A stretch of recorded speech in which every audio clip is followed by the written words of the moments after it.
साथियों नमस्कार। साथियों, रामनगरी अयोध्या में प्रभु श्री रामलला का 76वां प्राकट्योत्सव धूमधाम से मनाया गया। 3 दिवसीय इस प्राकट्योत्सव के तीसरे और अंतिम दिन श्री राम जन्मभूमि सेवा समिति के कार्यकर्ताओं ने एक भव्य शोभा यात्रा निकाली। यह शोभा यात्रा श्री राम जन्मभूमि के गेट नंबर 3 से, यानी गेट नंबर 3 के सामने स्थित क्षीरेश्वरनाथ महादेव मंदिर के पास से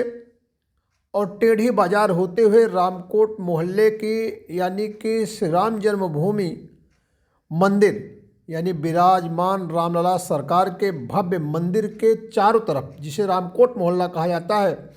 भ्रमण करती हुई श्री राम जन्मभूमि पहुंची।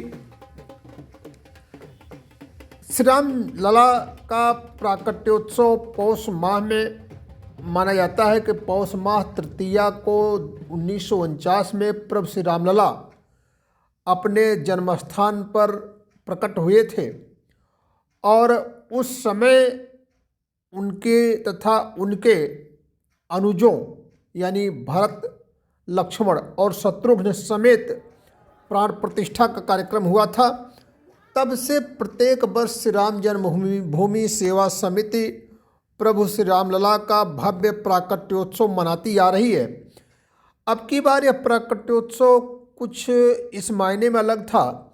कि प्रभु श्री रामलला के अपने भव्य राजप्रासाद में प्रतिष्ठित होने के बाद यह पहला प्राकट्योत्सव था। यह 3 दिवसीय प्राकट्योत्सव होता है, जिसे पौष शुक्ल पक्ष की प्रतिपदा से शुरू किया जाता है और तृतीया को इसकी उत्सव की समाप्ति होती है। अब की बार यह प्राकट्योत्सव 31 दिसंबर को था और 31 दिसंबर को श्री राम जन्मभूमि सेवा समिति ने एक कलश यात्रा निकाली और कलश ले जाकर के श्री राम लला के मंदिर में प्रतिष्ठित किया और आज वह कलश वहाँ से निकाला गया, यानी कि 2 जनवरी को वह कलश श्री राम जन्मभूमि के मंदिर में से निकाला गया और उसे शोभा यात्रा के माध्यम से नगर भ्रमण तो इसलिए कहना उचित नहीं होगा चूँकि अब फैजाबाद रहा नहीं और फैजाबाद और अयोध्या जो जुड़वा शहर थे अब टोटल अयोध्या हो गया और चतुर्दिक नगर सीमा 14 कोस जो मानी गई थी अब उस 14 कोस से भी विस्तृत है। तो यूँ कह लें कि रामकोट मोहल्ले का भ्रमण कराया गया। अगर हम रामकोट मोहल्ले की बात करें तो ये रामकोट मोहल्ला अयोध्या टेढ़ी बाजार से मानस भवन होते हुए फिर मानस भवन से आगे बढ़ कर के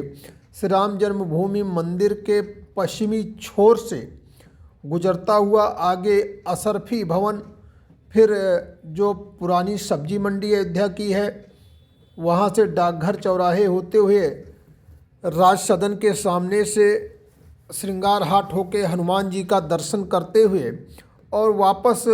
रामलला के मंदिर की तरफ, ये रामकोट मोहल्ला कह सकते हैं। हालांकि अब इसमें तमाम कॉलोनियाँ और तमाम मोहल्ले बन गए हैं, लेकिन रामकोट इसको माना जाता है चूँकि ज़्यादातर राम जी से जुड़े जो प्रमुख मठ मंदिर हैं,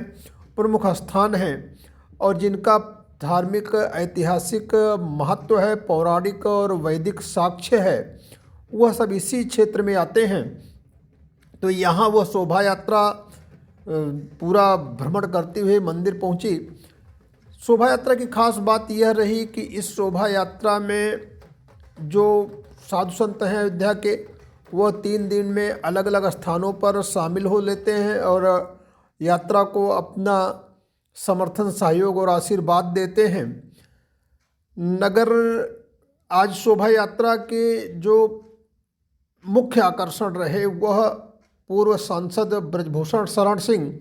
और उनके सांसद पुत्र करण भूषण शरण सिंह तथा विधायक पुत्र प्रतीक भूषण शरण सिंह रहे, जो यात्रा की अगुवाई करते हुए पैदल चल रहे थे। साथ ही अयोध्या जिला पंचायत अध्यक्ष रोली सिंह के पति भी इस रोहित सिंह इस यात्रा में शामिल थे और रामविलास वेदांती जी ने यात्रा के स्थल पर पहुंच करके और अपना आशीर्वाद और समर्थन दिया।